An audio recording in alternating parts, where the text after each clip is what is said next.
It's been a year since we got married. Time to say goodbye to this life. I really can't stand it anymore. It's been too long. I seriously can't stand breathing the same air as Sarah anymore. Hearing Kevin and Emma talking in the living room, I suddenly caught my breath. Their conversation was something I couldn't just ignore. I quietly held my breath, making sure not to be noticed, and listened to their conversation through the gap in the door leading to the living room, recording it on my smartphone. My company's truck is huge. Getting hit by that would be fatal. Everything's ready, just need the hitman to do his part. That's so wicked. Well, it's not like there was ever any love from the start. As long as we can live comfortably, that's all that matters. Their conversation was chilling, far from what you'd expect from family talk. I felt my whole body bristle with fear and ran away from there as fast as I could. Staying in that house was no longer safe. Trembling uncontrollably, I desperately thought about what to do next. My name is Sarah. I'm 35 and work in public relations at a real estate company. I got a job in real estate because my father, a wealthy landlord, owned a lot of properties and wanted me to inherit them someday, so he hoped I'd gain some knowledge for that. Thanks to some of Dad's advice, I own several lands and apartments, generating a passive income from them. I ended up in public relations on my manager's suggestion. Throughout my 20s, I was always in sales, but got a rotation into PR. Both sales and PR are fulfilling, and I spent my days working from dawn till late. The reason I even considered marriage was advice over drinks from that same manager. Sarah, you are perfect at your job. Now all you need is a kind-hearted husband. That's a compliance violation. Drunk, my manager had suggested it, but was promptly scolded by a colleague and fell silent. However, I wasn't too upset. He was right, after all. I did desire marriage. But could I use the lack of opportunity as an excuse? I'll find myself a wonderful husband, just you watch. I was quite drunk myself, and replied spiritedly, never imagining that within a month, I'd meet my fiancé. I met Kevin at the bar where I had talked about marriage with my manager. Just 3 days after going out with colleagues, I found myself back in the same bar. It was a bar close to our office, a regular spot for most of my colleagues who frequented it often. Actually, I like drinking alone. So there I was, sipping beer alone on a Monday evening, despite it being the start of the week. The chances of running into other members on a Monday night were slim. It was a strategic move. Are you alone? Mind if I join? The man who spoke sat next to me at the counter, in a casual tone. What? Oh, sure. I was honestly quite surprised. I've never been approached by a man I didn't know in my entire life. The reason is probably my looks. Frankly, I'm not what anyone would call cute. I have a round face, and each facial feature is small, all of which are inferiority complexes for me. Yet, at 35, I was surprised and also pleased when a man spoke to me for the first time in a bar. Most women would probably decline such an invitation, but aided by the alcohol, I immediately nodded. Thanks. I'm Kevin. I'm a long-haul trucker. Nice to meet you. He casually asked for a handshake. I thought, what a cheerful man, and shook his hand. I'm Sarah. I work at a real estate company. Nice to meet you. I might have come off a bit stiff. But Kevin didn't seem to mind and started talking about himself. He asked about my personal life too, and before I knew it, I was going along with Kevin's pace. I even ended up telling him, which wasn't necessary, that my father is a wealthy man.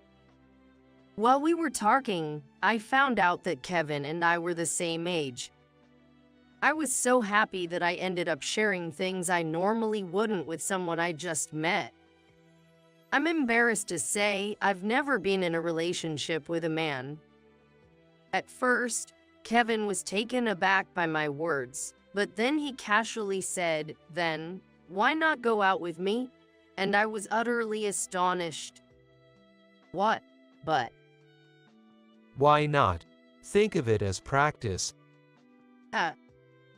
Even thinking about it now, it was a strange turn of events. But at that moment, I was completely drunk. "Then, yes," I replied, and before I knew it, I was smiling. And so our relationship began, just one day after we met. Surprisingly, my relationship with Kevin went smoothly, and about a month after we met, Kevin proposed. I was shocked, but both of us being 35, and with Kevin saying it was better sooner rather than later, I simply accepted his proposal. I reported this to my manager. What? Sarah? You're getting married. He seemed almost ready to collapse with surprise. "Yes, but I'll keep working as usual." Is that so? Well, congratulations. I wonder if it's just my imagination that my manager seemed a bit deflated. Once my marriage to Kevin was accepted by those around us, it really felt like married life with Kevin was right around the corner. And just 2 weeks after he proposed, we filed our marriage registration. To me, who had a whirlwind marriage, my parents were bewildered but happy. Kevin might look frivolous and speak casually, but he is actually friendly and affable, making him quick to warm up to new people. That's probably why my parents liked Kevin's character so much. After getting married, I moved into Kevin's home. Kevin's place was a small apartment, and honestly, it felt cramped and smaller than the apartment where I used to live alone. Come on in. Thank you. Since I was moving into Kevin's place, I entered his home hesitantly. Then, I heard footsteps from deeper inside the apartment, and my body jolted in surprise. At first, I thought he might have a large dog, but it turned out to be a human girl's voice. Is this woman my new mom? Wow. Emma, stop that reaction when you first meet someone. The girl named Emma seemed to be a middle or high school student. However, her hair was permed into tight curls, and she wore flashy makeup, looking like a throwback to the glam girl fashion style, glaring at me as I stood there in shock. Oh, sorry. It's just that. I could somewhat guess what Emma wanted to say. It was obvious that she was disappointed seeing a not-so-cute woman in her mid-30s coming into the house. No, more importantly, what was this all about? I looked at Kevin, seeking an explanation. Well, she's my daughter from a previous marriage. She's 16 now. I was married once when I was 18, but I didn't tell you. But whatever, right? The one I love now is you. Marriage, a stepdaughter. I had no idea.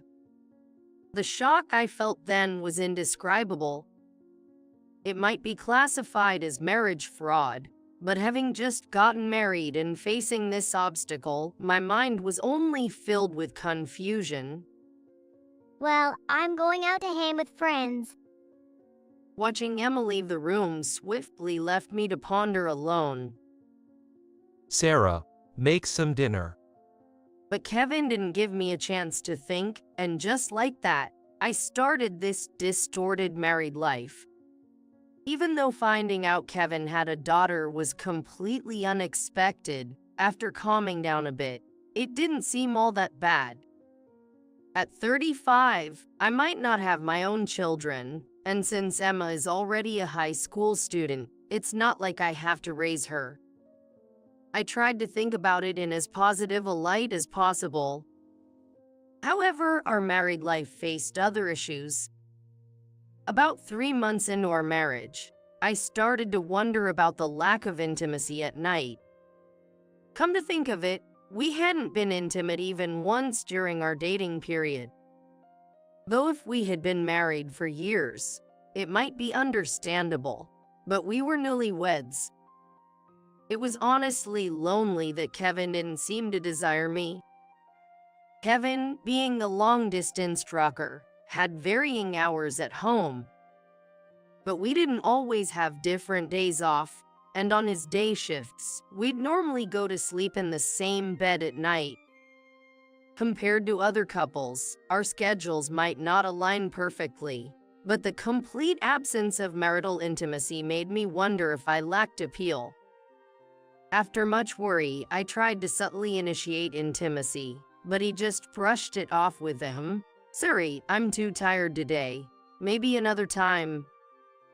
As someone with no experience in relationships, I couldn't bring myself to be more demanding with Kevin and went to sleep feeling frustrated. Well, I could have endured the lack of intimacy, but other family issues soon followed. The cause was none other than Emma. As I mentioned initially, Emma had a very flashy appearance, and her friends were just as flamboyant.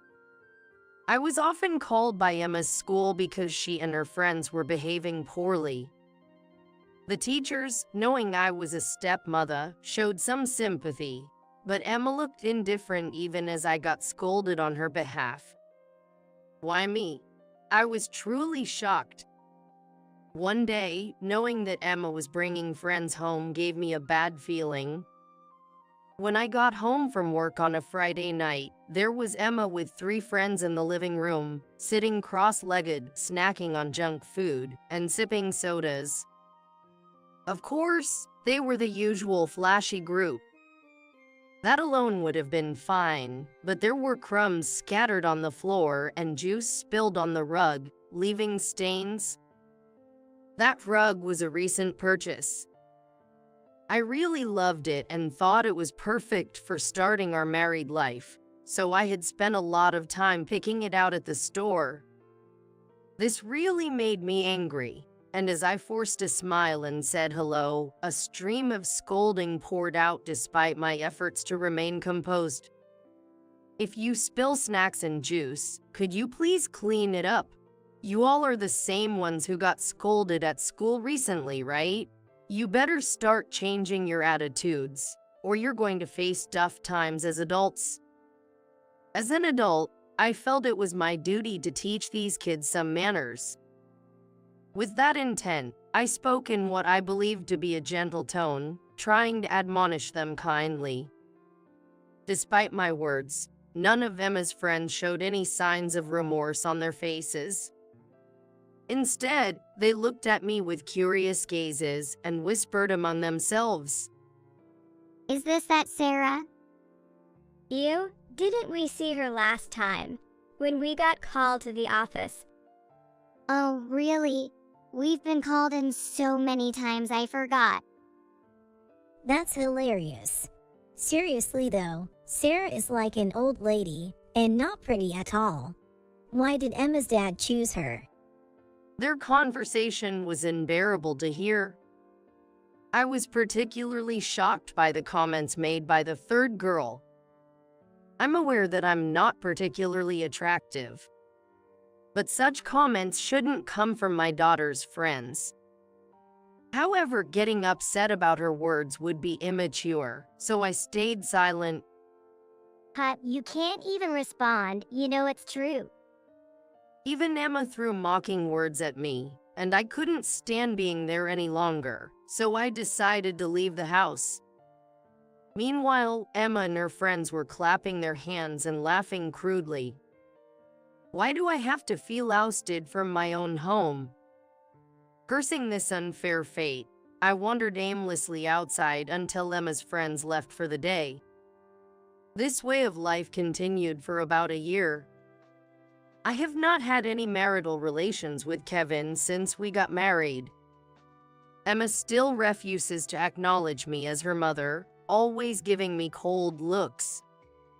The number of times I was called into the school increased, and the teachers, exasperated, seemed to forget I was a stepmother, raising their voices. "We really need you to discipline her at home."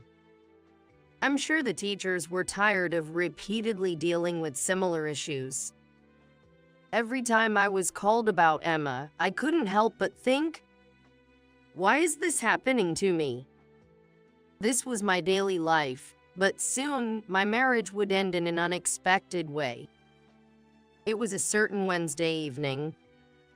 I had left the house after telling Emma that I might come home late due to backlog from the previous day. Kevin was also going to be absent that evening due to work. However, when I got to the office, the stack of documents that should have been piled up on my desk was neatly gone. At that moment, my manager came over to me. Sarah, you seem tired lately, so I finished them up for you yesterday. He told me, "Thank you very much." As I said that, he smiled and returned to his desk. Honestly, I thought I would be working late today, so this kindness from my manager was very much appreciated. Because of this, I didn't have to work overtime today, and in fact, I had no other tasks, so I could go home a bit earlier than usual. Thinking it was rare to be home early, I decided to make Kevin's favorite stewed hamburgers for dinner. As I arrived home with this in mind, I thought, when I noticed something odd. Kevin's shoes, who was supposed to be at work, were at the entrance. Wondering if he had unexpectedly taken the day off, I was about to open the living room door when I heard Kevin and Emma talking. It's been a year since we got married. Time to say goodbye to this life. Seriously, it's been too long. Give me a break already. I can't stand sharing the same air with Sarah anymore. Hearing Kevin and Emma's voices from the living room, I suddenly caught my breath. Goodbye to this life. What was that supposed to mean? Their conversation was something I couldn't just ignore. I quietly held my breath, making sure not to be noticed, and listened to their conversation through the gap in the door leading to the living room, recording it on my smartphone. My company's truck is huge. Getting hit by that would be fatal. Everything is ready, just need the hitman to do his part. That's so wicked. Well, it's not like there was ever any love from the start. As long as we can live comfortably, that's all that matters. And to think, she's so naive. Got hooked by a guy like me at the bar, and spills everything when flattered a bit. It's hilarious how naive Sarah is, but thanks to that, we found out she has quite a fortune. Really, she's such an easy mark. Emma's laughter was chilling, her words not something you'd expect from a high schooler. I felt my whole body bristle with fear, and I fled from there as fast as I could. The content of their conversation was horrifying. Staying in that house was no longer safe. If their conversation was true, I would be attacked by the hitman Kevin had arranged. Shaking uncontrollably, I desperately thought about my next steps. After leaving home, I went to the city office to get a divorce form. Fortunately, it was still open. I filled out the divorce papers at a diner and then waited at an internet cafe until it was time for them to go to sleep. I spent that time trembling and feeling anxious. When the night grew late, I returned home. I quietly placed the divorce papers on the living room table. I would never return to this house again. With that resolution, I took only the essentials and went back to my parents' home. It was already past their bedtime, so I quietly went to my room and fell asleep. The next morning, my parents noticed I was there. Well, you're back. They were obviously surprised. What happened all of a sudden? How is Kevin? My father looked puzzled. Actually, I played the recording of last night's conversation between Kevin and Emma for my parents. As they listened to their conversation, their expressions darkened rapidly. After hearing everything, my father suggested in a low voice, Let's go to the police. "Yes, the police." This was a serious criminal plan, and it made sense to report it. Honestly, since yesterday, I hadn't been able to think clearly, not even considering such an obvious course of action. I had only thought to use the recording if there was trouble during the divorce process. "We'll go to the police." Convinced by my father's words, I got ready to go to the police station. Just then, my smartphone started ringing loudly. Startled by the sudden loud noise, I trembled. Since I rarely use my phone for anything other than work, I was drawn to the ringing and stared intently at the smartphone screen. Kevin. The caller was none other than Kevin. He must have woken up and found the divorce papers on the table. It was clear why he was calling. I glanced at my parents, asking, "What should I do?" There's no need to answer. You don't need to listen to anything that man has to say. My father said firmly, but the call ended and then rang again. We waited patiently for the ringing to stop, but Kevin was persistent. The calls kept coming every minute, every 10 minutes, every 5 minutes. This isn't getting us anywhere. Maybe it's best to talk to him once and get him to agree to the divorce. Finally, my parents nodded in agreement to my words. Eager to return to a peaceful daily life as soon as possible, I pressed the call button on my phone. Hey Sarah, where are you right now? As I answered the phone, Kevin's shouting came through as expected, and I instinctively pulled the phone away from my ear. I turned on the speakerphone so my parents could hear and placed the smartphone between us. "Where? I'm at work, of course." I lied as convincingly as I could, trying to keep my voice steady. What? At work? Then what's this divorce paper all about?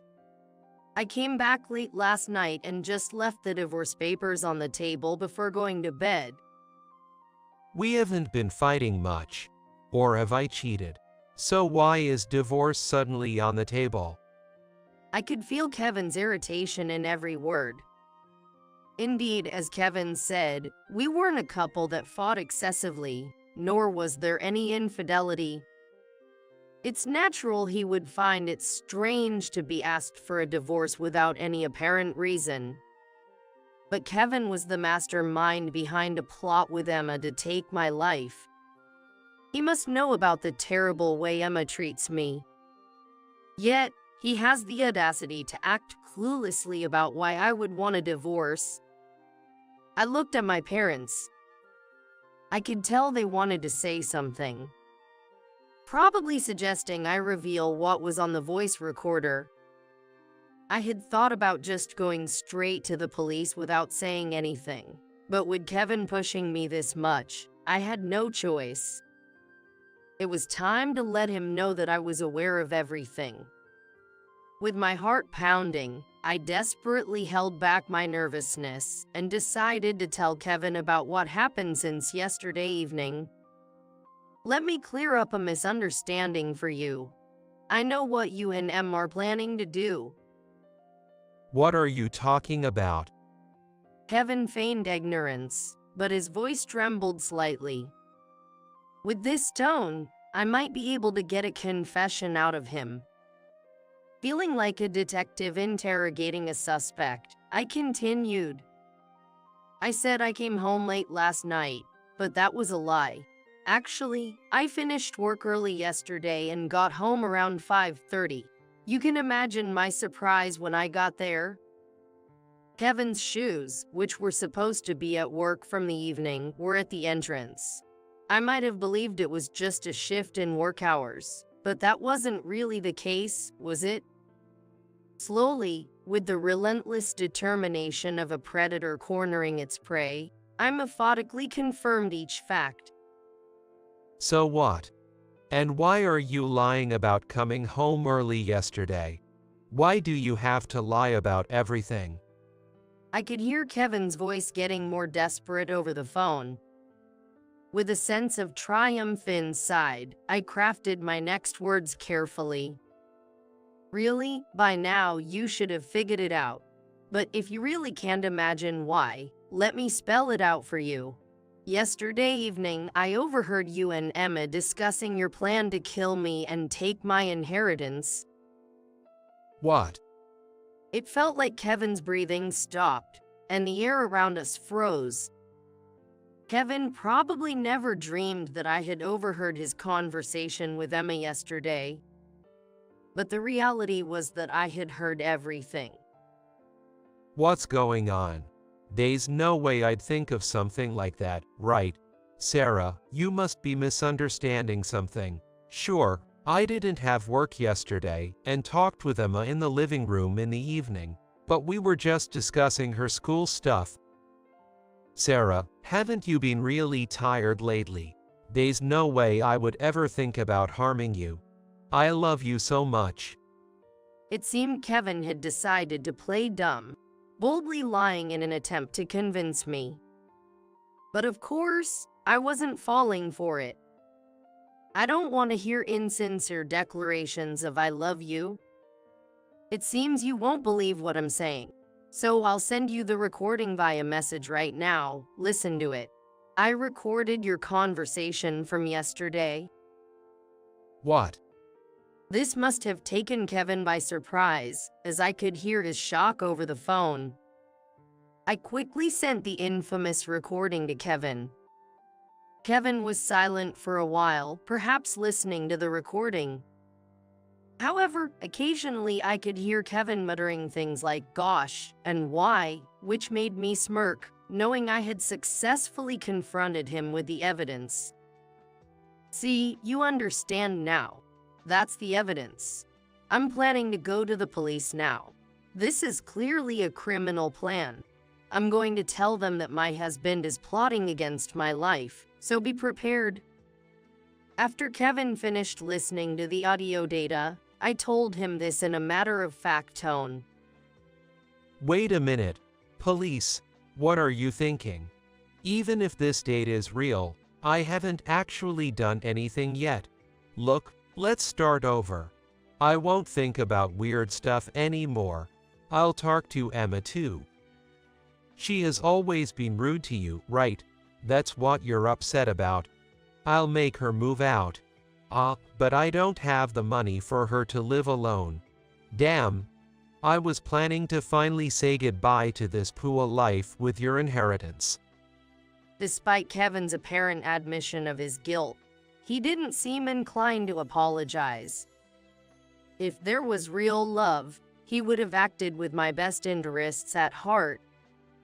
Ultimately, all Kevin and Emma cared about was money, and I couldn't see a future where our marriage would lead to happiness.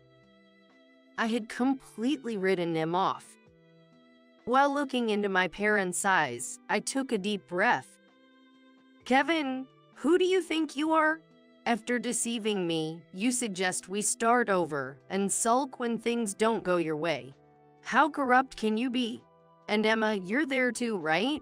Not going to school and plotting all this. I can't forgive you either.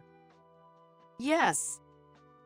I had also noticed breathing on the phone that I suspected was Emma's. What now? Sure enough, Emma's voice came through the phone, and my parents gasped.